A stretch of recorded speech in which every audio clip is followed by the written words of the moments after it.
بچہ پیدا نہ ہو، ایسی اونٹنی کو وہ بتوں کے نام پر ذبح کیا کرتے تھے۔ بکری ہو یا پھر اونٹنی ہو، ایسی اونٹنی کو وہ بتوں کے نام پر ذبح کیا کرتے تھے جس کے دو بچے مادہ ہوں اور ان کے درمیان میں کوئی نر نہ ہو۔ اور وسیلہ وہ اونٹنی بھی ہے جس کے پلوٹے یعنی کہ دو بچے اوپر تلے کے مادہ ہوں اور ان کے درمیان کوئی نر اونٹ پیدا نہ ہو، اسے بھی وہ اپنے بتوں کے نام پر وقف کر دیا کرتے تھے، اس کو بھی وہ ذبح کر دیتے تھے کہ وہ سمجھتے تھے کہ زیادہ اچھی ہے۔ آگے حام ہے، ولا حامن، حام اس اونٹ کو کہتے ہیں جس کے نطفے سے 10 بچے پیدا ہوں، اس کے لیے وہ کہتے تھے کہ اس نے اپنی پیٹھ کو بچا لیا ہے، اس لیے وہ اسے چراگاہ اور پانی سے نہیں روکتے تھے۔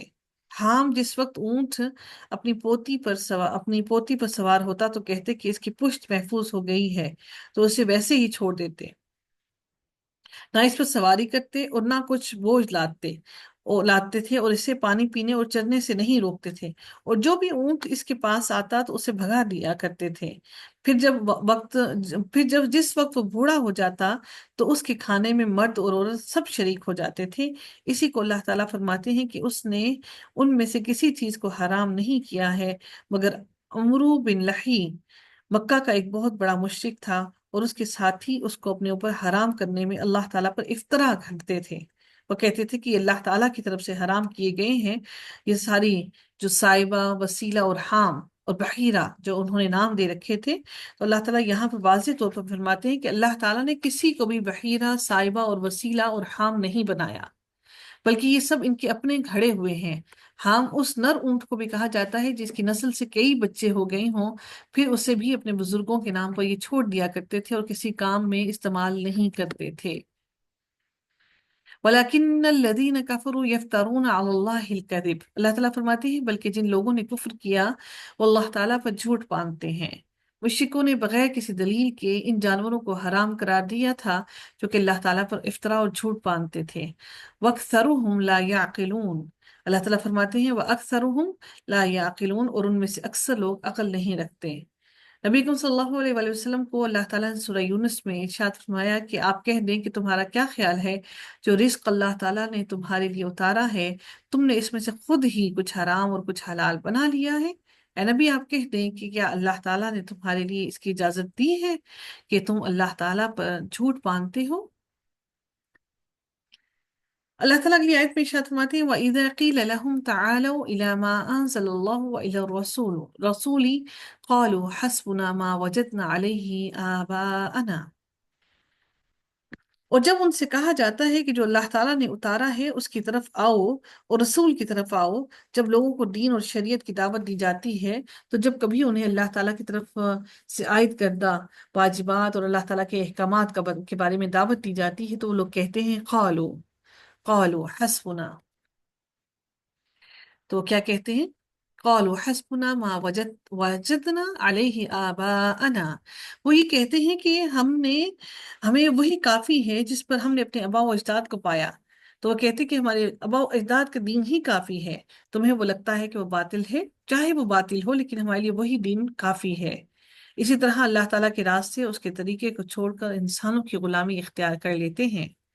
اولو کان آباؤہم لا یعلمون شیئا ولا یہتدون، اور کیا اگرچہ ان کے آباء و اجداد کچھ بھی نہ جانتے ہوں اور نہ ہی وہ ہدایت پاتے ہوں، اللہ تعالیٰ نے ان کے آباء و اجداد کی غلامی ترک کروانے کے لیے انسان کے ضمیر کو جھنجھوڑا ہے کہ کیا تمہارے باپ دادا ہی اگر وہ صحیح راستے پر نہ ہو، ان کو صحیح علم نہ ہو، ان کو راستے کی خبر نہ ہو، وہ صراط مستقیم پر نہ ہو، تو کیا پھر بھی تم ان کے راستے پر چلو گے؟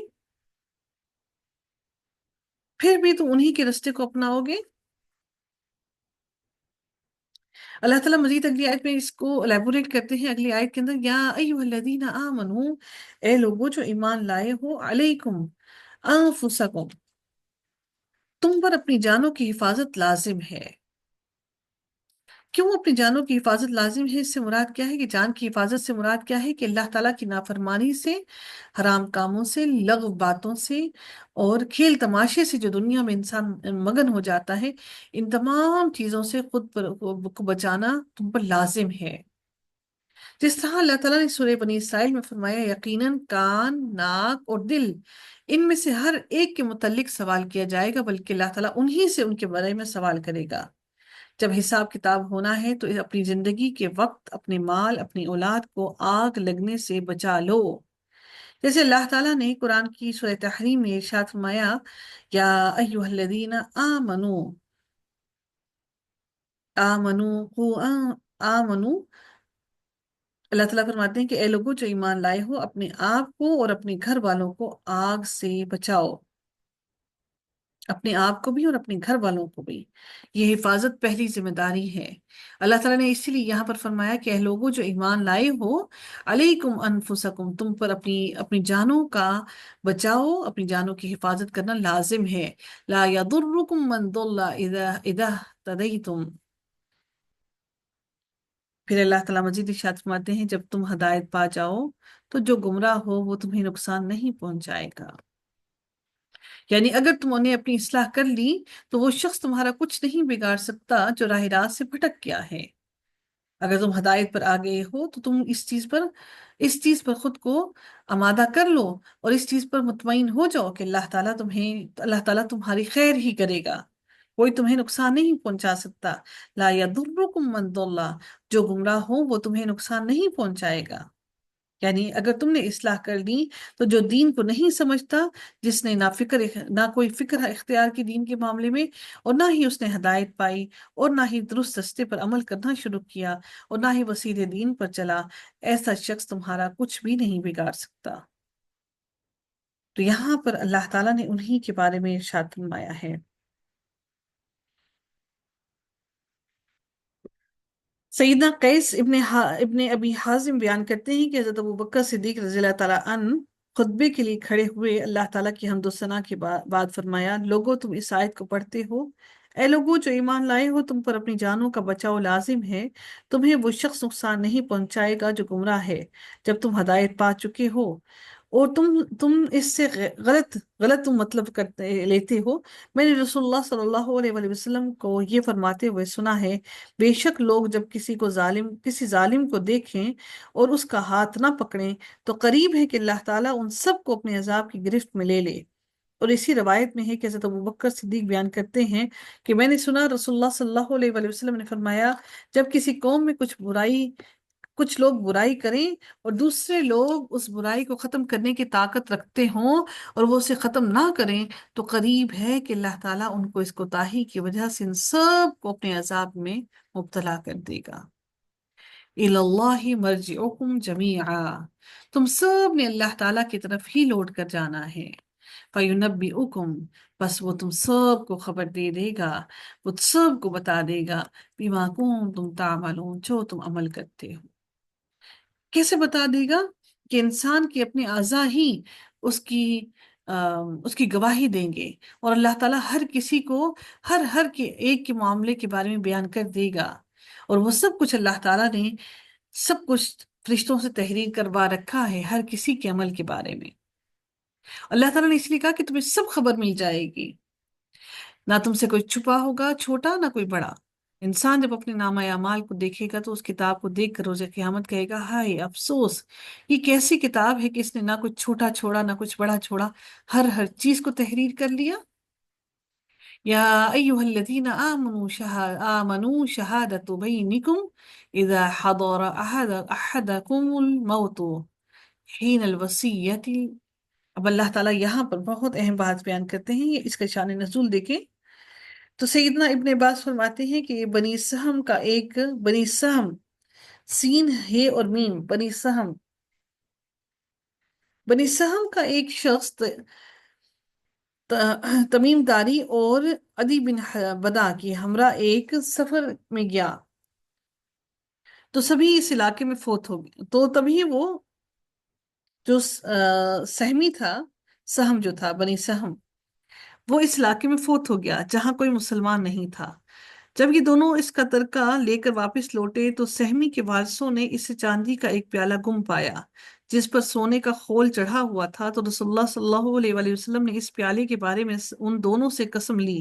پھر وہی پیالہ مکہ سے مل گیا، تو جن سے یہ پیالہ ملا تھا انہوں نے دریافت کرنے پر بتایا کہ ہم نے یہ تمیم اور عدی سے خریدا ہے، جو اس کے ساتھ تھے دونوں۔